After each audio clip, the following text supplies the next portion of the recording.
Hi, welcome to Real Talk with Sterling Real Estate Group. I'm your host today, Mandie Kozlowski, the Director of Marketing. Today we are joined here with Julie Rohr of the Saratoga County Fair. Welcome. Hi, it's great to be here. Julie is here to talk about how you're not just buying a house, but you're buying a life. So let's talk a little bit about that today. So you and I were chatting recently at a BSBPA event, and you said something that really stuck with me. People think they're buying a house, but they are actually buying a life. So what did you mean by that? Yeah, well, I've lived in the area for a long time. I'm a woman of a certain age, right? So I've had a little bit of experience in raising a family and owning different homes. And I have also had a lot of experience both working at the fair and in other community organizations. So one thing that I look at when I consider people buying homes, I think about this idea of utilitarianism versus maybe a holistic approach to that. So I see a lot of people who are trying to find a really nice place to live. They want to find, maybe they're looking for an old farmhouse or they're looking for a new apartment. But a lot of times what I feel like people miss is that they are actually looking at the real estate item itself, and they're forgetting the holistic experience to that home. So when people look at a home, they often look for a good school district or access to work, but they often forget what they're going to experience as they go outside on a Saturday morning or they're sitting around their backyard and their patio. They often forget what market they might go to or where they might go when they feel a little bored or lonely. You know, what's their third place that they're going to go hang out at? So I think that those aspects of real estate and home buying can get easily overlooked. And those are actually the essential ingredients that create your life. It's not always the utilitarian space. Right. It's the community that you belong to. Absolutely. So, have you ever seen a situation where two towns are similar on paper, but they feel completely different when you're actually there? Yeah, I could give an example locally because I've lived in this area the majority of my life. And then I think this would apply all over the board. But so if we look at Saratoga County, you can look at two towns, Wilton and Malta. Those towns, I believe, are around the same size. And they're both, in some ways, considered suburbs of Saratoga Springs. Now, I'm not a realtor, but I would assume that people who are interested in living near Saratoga Springs would consider those two towns. Right. Those towns have really gone through a lot of growth more recently, but if you were to go spend time in the two of them, I think they definitely have their own distinct personality. For instance, if you go to Wilton, there's two things that I think about when I go to Wilton, and I think people who live in that area maybe also value them or deal with them. You have all of the commercial retail spaces there that are really a mecca for this area. So you have that as part of the initial experience of Wilton. But then outside of that, you have a lot of things that lean Adirondack, kind of as the gateway to the Adirondacks and Glens Falls.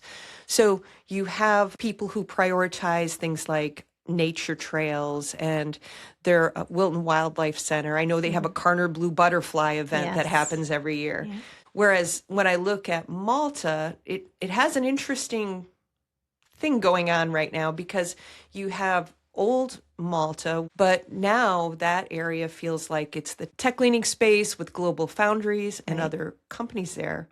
It's interesting because I have parents who lived in the area for years, and my dad actually remembers years ago when they used to shoot rockets off. Yeah, rockets. Wow. Malta's always had this funny connection to research, development, and technology. So now it's interesting that people who are moving there are young professionals. And when you look at the kind of community spaces that you see developing up there, you see places like the Innovation Center, which is an art maker space that leans very much into technology. Or you see there's a brewery over there. So what are people doing in that space? They're young professionals that are living in a lot of those apartments. They work all day. Right. They want to come home. They want to relax. So those are two spaces that are very in keeping with the newest population of people moving into that area. So very different, although both in very close proximity to the Northway and to Saratoga Springs. So, I think it's interesting that even if somebody says, I want to live near a certain city, who they are as a person and what they value may influence. Draw them to one or the other. And one town will resonate over the other. So, gotcha. What are some things that people don't think about when they're buying, but they end up being the reason that they either love or regret where they live? Okay, let's see. I'll pick one. See if you agree with me. Yeah. Noise. Oh, for sure. Yes. Noise.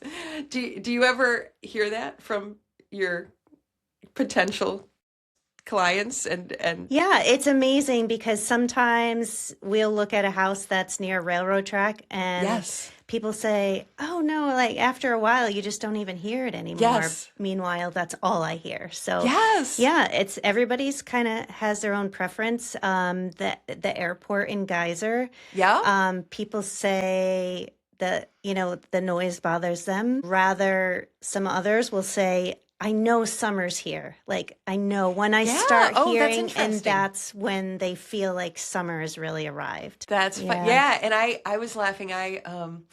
Two instances in this area. One is I know some folks who live in Malta. And so there's the Albany Saratoga Speedway. And I know that even when I used to live in the village of Ballston Spa, we could hear that, across the miles. So people who live there are so used to it. It's kind of endearing. It's their special thing. We have this dirt track and, how it's kind of weird, but it's cool. Well, what I heard was that sometimes they get complaints from new residents because that only runs during a certain time. Right. And if you go and see your house at some other time, then suddenly starts out, it's... You're not ready for that. No. Yeah. And we have the same thing with the fair. We experience that, right? So we run typically a week in July, and then we run some other events during the year. Recently, I was at a village meeting, and we were talking about some potential development that was nearby. And it was funny because I brought up the idea of the noise from the fair. And since you grew up in the area, can I mention the pig races? Sure. Right? Do you remember the sound of the pig race? So there used to be a particular organization that we work with that would bring in a pig race. And whether you like pig races or not, all across Ballston Spa, you heard the little trumpet thing that they played before every pig race. The other thing you would hear is the truck and tractor pulls. Oh, yes. Right. Yeah. Yes. That's that. It's not my jam, but it is for many people. It brings back memories. Right. Yeah. Right. And so when I brought this up at the meeting, I said, are potential new residents going to be alarmed or concerned? Oh, no. And no, of course not. But a lot of those were people who grew up or who have lived in Ballston Spa. And like you just said, second nature to them. It's second, and it's endearing. It's like, oh, it's the fair season. It's fun times. And also we know it's only for a week. Right. But we don't deal with misophonia, or we don't have autistic children or pets who are set off by that. Yeah. So that is a funny thing that you buy into when you buy into an area, is you buy into potential events or noises. Right. And sometimes you don't know You don't know until you're there, and you may love them or you may hate them. They can drive you crazy. So. Well, I'm glad you brought up the fair because that's one of my favorite things in Saratoga County ever since I was a little kid. Yay. So let's talk about the fair this year.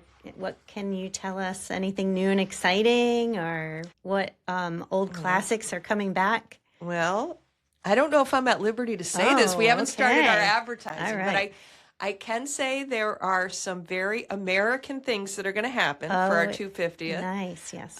We are going to be, obviously we have all the great food that'll probably put us all in our graves, but we'll die happy, right? Yes. So we got all that crazy stuff.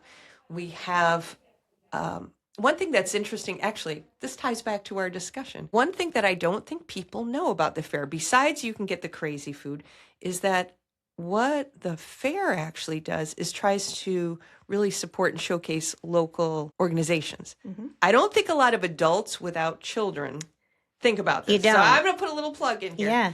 So, for instance, I help supervise the Home Arts and Fine Arts department.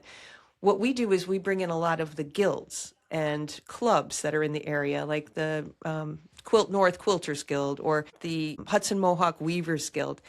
So it's really cool at the fair because when you come, you actually usually bump into somebody you know from work or from growing up or something.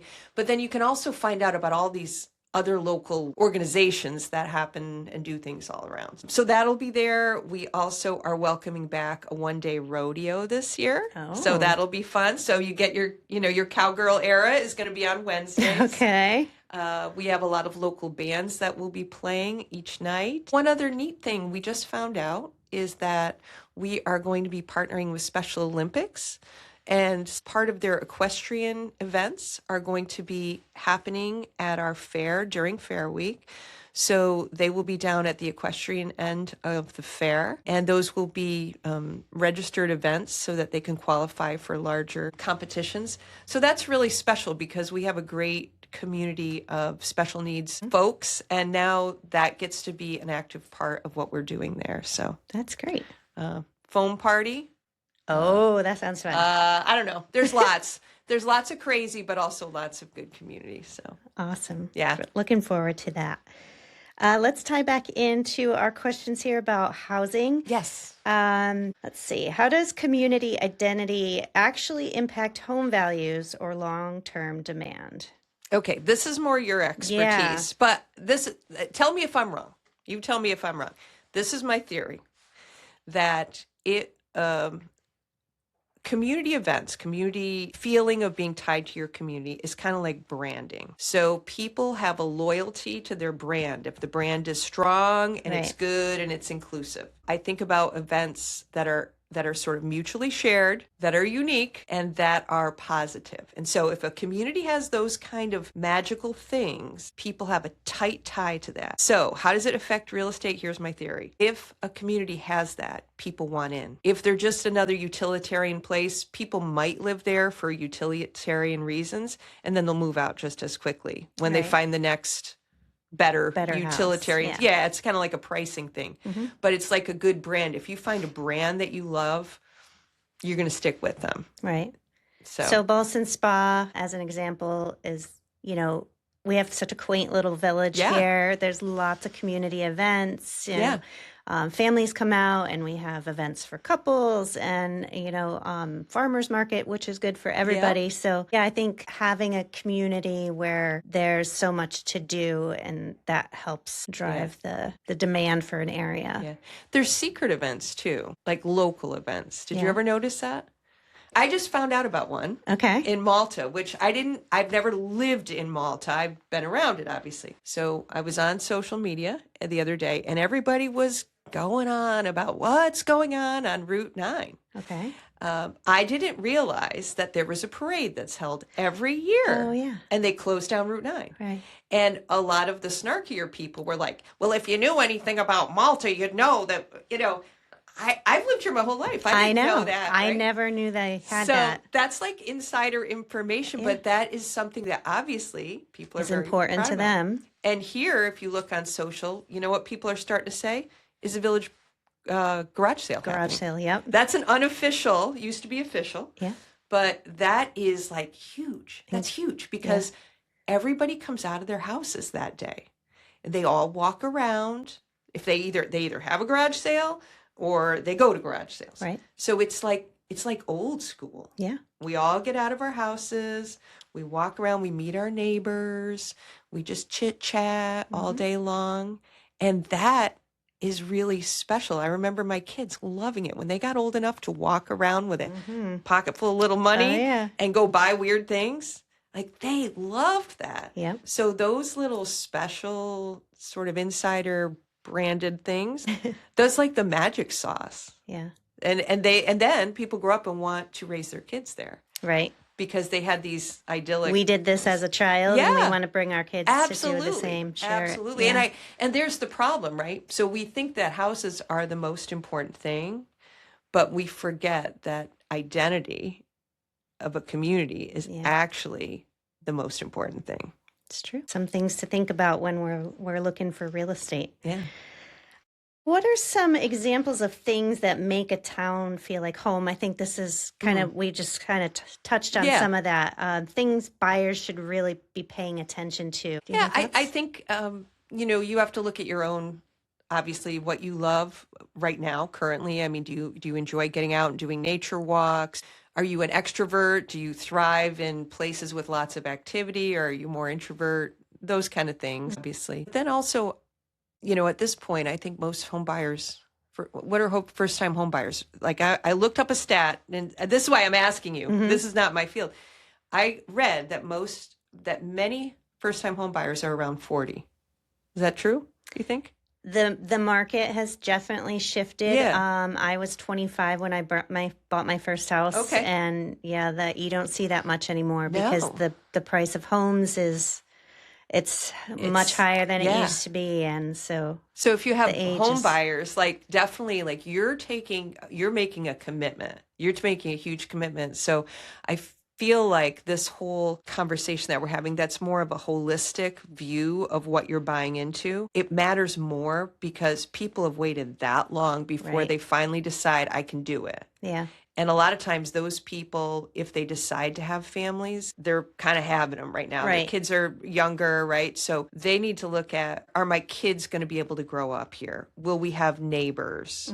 What things can we do on Saturday when the kids are home from school? And if you're not having children, you're working all day or whatever you're doing, then you're looking at, hey, is there a pickleball court? Or, is there a way that I can have an actual interesting conversation with other adults who think about things? Where can I do that? Where's that sort of that third space that people talk about?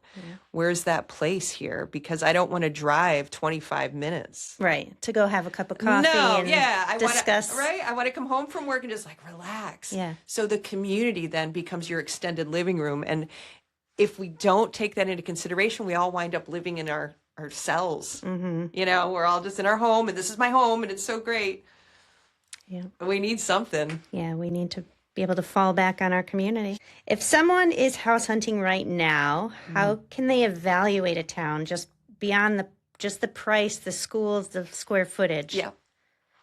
Okay, here's my current way. If I was going to do this, if I was looking, we all love AI, right? Or do we hate it? We don't know. Both. Okay, so I think it's worth doing a search, for instance, what fun things are there to do in whatever community? Right. A lot of times, whether it's using AI or Google search or even Facebook events, what you'll start to see is what kind of events are happening there. And if you look at those as a whole, you'll see, are they all kid events? Are they artsy leaning? Are they nature leaning? And you'll start to get a feel for what kind of things people really enjoy in that community. So that'll give people a taste.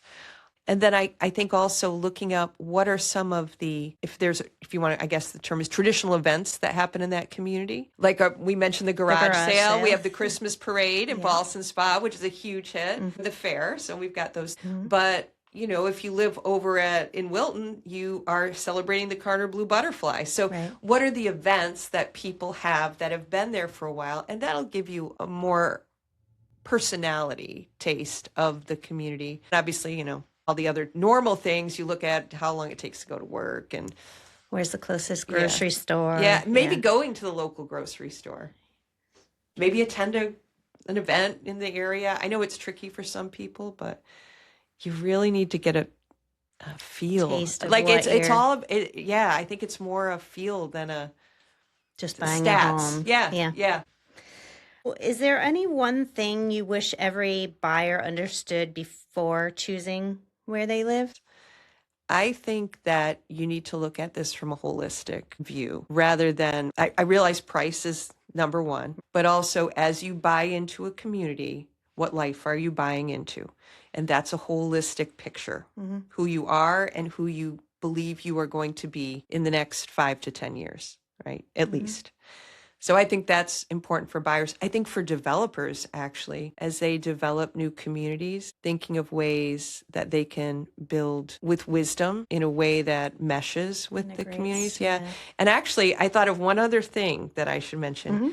For people who aren't buying and for people who aren't building. I think that the one beautiful ingredient that we can offer, if we're none of those people, is to figure out how to be a good new neighbor. So as people move into a community, that we actually make an effort to walk Right. over and say hello, Welcome. because we've come away from that in our Yeah. society. And just doing that is a way to say, you are welcome in our family. You're welcome here. And if there's anything you need, let us know. We know this area and we're here to help you. So I think there's something for all of us as we think about that idea of community, because it is the essential ingredient that nobody talks about, but everybody longs for. Right. So that's where we This was a great chat. connect. Thank you for Yeah. coming in.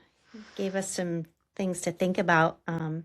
So again, with the fair coming Yes, up, if in anybody July. has interest in learning more about the fair, where should they go? So our fair happens this year in 2026. It's July 21st through 26th. It is in Ballston Spa, New York, for a physical location. And you can buy tickets right now, or you can go on our website, and we'll be posting schedules very soon. So they can go to our website, and I think we'll post that in the notes. Okay. Yep. If you are interested in maybe having, this is my little commercial. If you're interested in having your organization featured up there, that you have a community organization and you want to develop part of the more. fair? Yeah, be a part of the fair. You can also connect with me. I'll leave my contact there. So, Great. yeah. Sounds good. A lot of good ways to plug in, but that's what makes your life worth living, right? Right. Not just existing. Correct. Well, thank you so much. Thanks for tuning in to this episode of Real Talk.